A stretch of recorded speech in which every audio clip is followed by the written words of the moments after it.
जया एकादशी व्रत कथा। हरे कृष्ण। पंचांग के अनुसार माघ मास में शुक्ल पक्ष की एकादशी तिथि को जया एकादशी व्रत का विशेष महत्व होता है। इस दिन भगवान विष्णु की आराधना करने से साधक को जीवन के सभी सुख संपत्तियों की प्राप्ति होती है। धार्मिक मान्यताओं के अनुसार इस व्रत के पालन से देवी लक्ष्मी का आशीर्वाद भी प्राप्त होता है, जिससे परिवार में समृद्धि और खुशहाली बनी रहती है। व्रत के दौरान नियमों का पालन अत्यंत आवश्यक माना जाता है, क्योंकि इनका उल्लंघन करने से पूजा का संपूर्ण फल नहीं मिल पाता।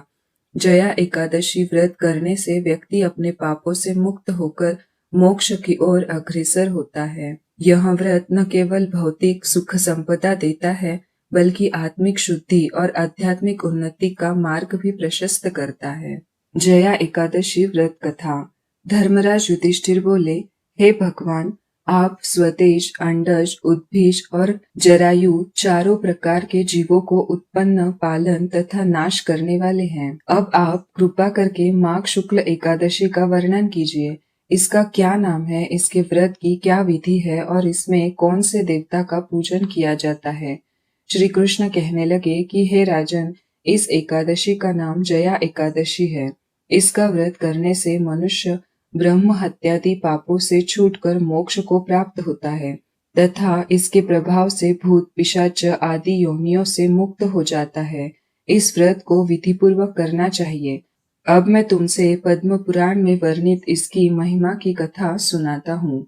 देवराज इंद्र स्वर्ग में राज करते थे और अन्य सब देवगण सुखपूर्वक स्वर्ग में रहते थे।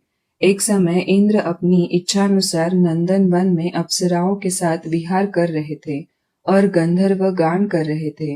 उन गंधर्वों में प्रसिद्ध पुष्पदंत तथा उसकी कन्या पुष्पवती और चित्रसेन तथा उसकी स्त्री मालिनी भी उपस्थित थी। साथ ही मालिनी का पुत्र पुष्पवान और उसका पुत्र माल्यवान भी उपस्थित थे। पुष्पवती गंधर्व कन्या माल्यवान को देखकर उस पर मोहित हो गई और माल्यवान पर काम बाण चलाने लगी। उसने अपने रूप, लावण्य और हाव भाव से माल्यवान को वश में कर लिया। हे राजन, वह पुष्पवती अत्यंत सुंदर थी।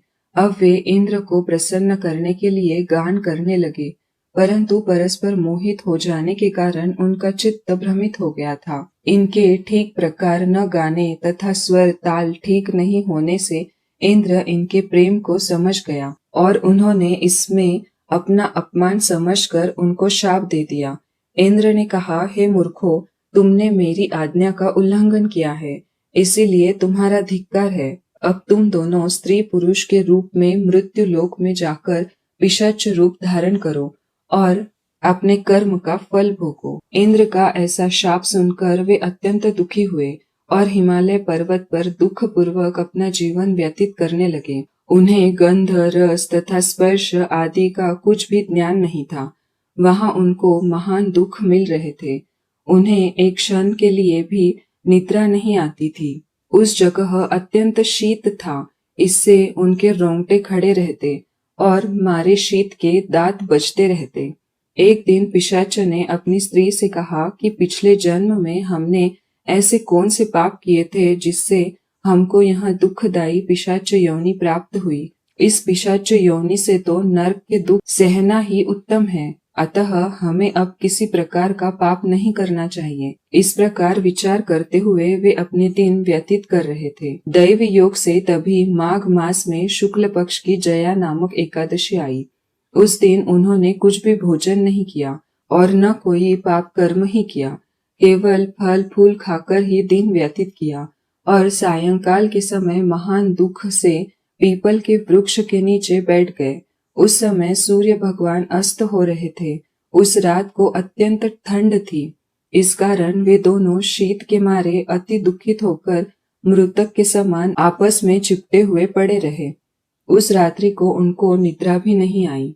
हे राजन, जया एकादशी के उपवास और रात्रि के जागरण से दूसरे दिन प्रभात होते ही उनकी पिशाच योनि छूट गई।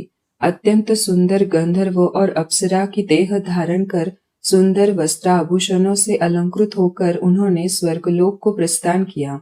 उस समय आकाश में देवता उनकी स्तुति करते हुए पुष्प वर्षाव करने लगे। स्वर्गलोक में जाकर इन दोनों ने देवराज इंद्र को प्रणाम किया।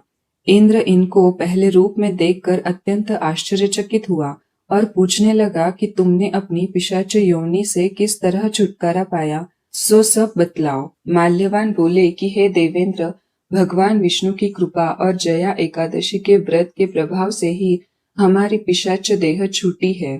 तब इंद्र बोले कि हे माल्यवान, भगवान की कृपा और एकादशी का व्रत करने से न केवल तुम्हारी पिशाच योनि छूट गई, वरन हम लोगों के भी वंदनीय हो गए, क्योंकि विष्णु और शिव के भक्त हम लोगों के वंदनीय हैं। अतः आप धन्य हैं। अब आप पुष्पवती के साथ जाकर विहार करो। श्री कृष्ण कहने लगे कि हे राजन युधिष्ठिर, इस जया एकादशी के व्रत से बुरी योनि छूट जाती है। जिस मनुष्य ने इस एकादशी का व्रत किया है, उसने मानो सब यज्ञ, जप, दान आदि कर लिया। जो मनुष्य जया एकादशी का व्रत करते हैं, वे अवश्य ही 1000 वर्ष तक स्वर्ग में वास करते हैं। इति श्री माघ मास जया एकादशी व्रत कथा श्री कृष्ण चरणार्पणम वस्तु।